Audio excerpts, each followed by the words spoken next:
আগে অস্থিরতা ছিল না, এখন একটু অস্থিরতা আছে। গ্রামের একাকিত্ব, নীরবতা আমাকে আরও অনেক কিছু নীরবে শেখাচ্ছে। সঙ্গীত ভালোবাসার জিনিস, যিনি গাইবেন তাকে ভালোবেসে গেতে হবে এবং সেটি করলে মানুষ তা একান্তে গ্রহণ করে ফেলে। আজকে যে মামুনিয়া গানটার কথা আমি স্টেজেও করলাম, এটি বয়স 50-এর ওপরে। এটি কেন আজকে মানুষের মনে গেঁথে আছে? কারণ একটি, সেটি হলো গানের প্রতি শিল্পীর ভালোবাসা এবং শিল্পী আগ্রহ করে দর্শকরা যেন ভালোবেসে গানটি শোনে। আপনারা শুনেছেন, তাই হয়তো এই অর্ধশতাব্দী এখনও বেঁচে আছে। শিল্পী তো গান থেকে সরে যায় না ওইভাবে, ভালোবাসে। আর মূল কথা হলো যে গানের গতিটা এখন কমে গেছে, বহু বছর হয়ে গেছে, কিন্তু গান এখনও রয়ে গেছে। এবং আজকের গান এবং আমাদের সময়কার গানের মধ্যে তফাৎ একটুখানি তো আছেই। তখন সব কিছু সৃষ্টি করতে হতো আমাদের এই মাথা থেকে, ব্রেন থেকে। এই সৃষ্টি করতে অনেক সময় যেত, একেও আদর যত্ন করেই লালন পালন করা। এখন কিবোর্ড ধরলে অনেক কিছু চলে আসে।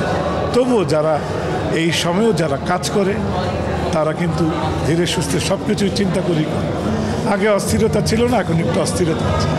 এছাড়া বিশেষ কিছু সর্বকুলেই এই আমাদের আজম খান, ফিরোজ শাহী, তার আগে যারা ছিলেন সব একসময় ফকির আলমগীর, এরা সবাই চলে যুগে যুগে পরিবর্তন হয়।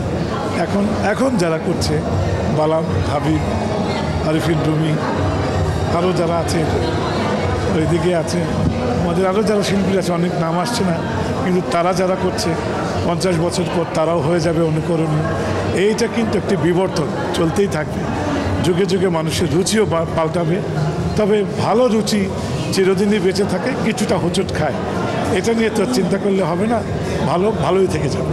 হ্যাঁ, আমি এখন পূর্ণভাবেই গ্রামে থাকি এবং গ্রাম আমার খুব ভালো লাগে। গ্রামের একাকিত্ব, নীরবতা আমাকে আরও অনেক কিছু নীরবে শেখাচ্ছে, যেটা আমি গ্রহণ করছি। যেমন আজকে আপনাদের সামনে এসেছি, আমি কিন্তু শুধু গ্রাম থেকে এসেছি, এখনই আবার চলে যাব। সুতরাং গ্রামীণ জীবন যদি কারো পক্ষে সম্ভব হয়, অন্তত মাসে 1 সপ্তাহ থাকলে আমি মনে করব আপনাদের সকলের কিছু না কিছু ভালো লাগবে। দেশে দেশে সবার সাথে দ্য নিউজ।